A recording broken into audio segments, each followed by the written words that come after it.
السلام عليكم.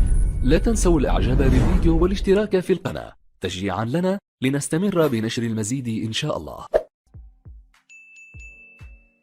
Assalamu alaikum. My name is Adam. I work at the Mufti department.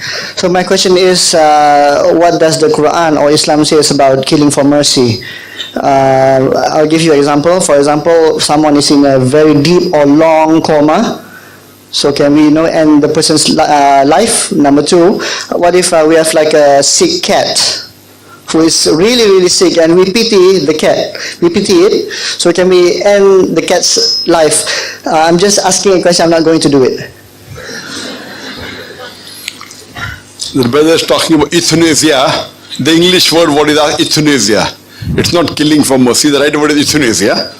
That means if a person is sick and if the doctors say that there is no chance that he can improve, and he's like a vegetable, he can continue living by putting on apparatus, life-saving apparatus. So is it permitted in Islam that you can end the life of such a patient? And then it will come to the animal. But first we'll talk about the human being, then we'll come to the animals. As far as euthanasia is concerned, there are two types of euthanasia. One is active and one is passive. In the active euthanasia, if the patient is suffering from certain diseases which the doctors say cannot be cured and he'll be like a vegetable, in active euthanasia, you inject a drug and then you put the patient to death. In passive euthanasia, if the patient is on life-saving apparatus, and if you remove the apparatus, and if he dies, that's called as passive euthanasia. As far as active euthanasia is concerned, injecting a drug to kill a human being, that is prohibited in Islam. It's haram. It's not permitted. Because you cannot take life of any human being. It's Allah subhanahu wa ta'ala who cures and gives life.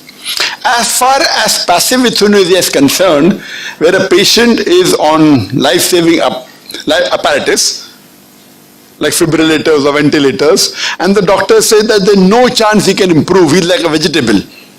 And those machines are very expensive.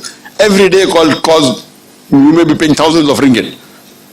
In this case, if the person cannot afford, and the doctor says there's no chance of improvement, for you to remove those apparatus because you cannot afford it, that is permissible. Killing actively is prohibited, but passive euthanasia, where you remove the life-saving apparatus because the doctors have said there's no chance of his survival, so passive euthanasia not has to be done, can be done. If you feel they don't have the money, you cannot continue with those bills, and it's no longer going to survive. So when you do passive euthanasia, the patient may die after a few hours, may die after a few days, maybe possibly he may not die also. The doctors, what they say is always not correct. So in passive euthanasia, because you have tested for many weeks and months and doctors have given up hope, you can remove the apparatus. If you can't afford it, that is permitted. Hope that answers the question. The cat? Cat is same thing. Same thing, okay. If you can afford for the cat, you want to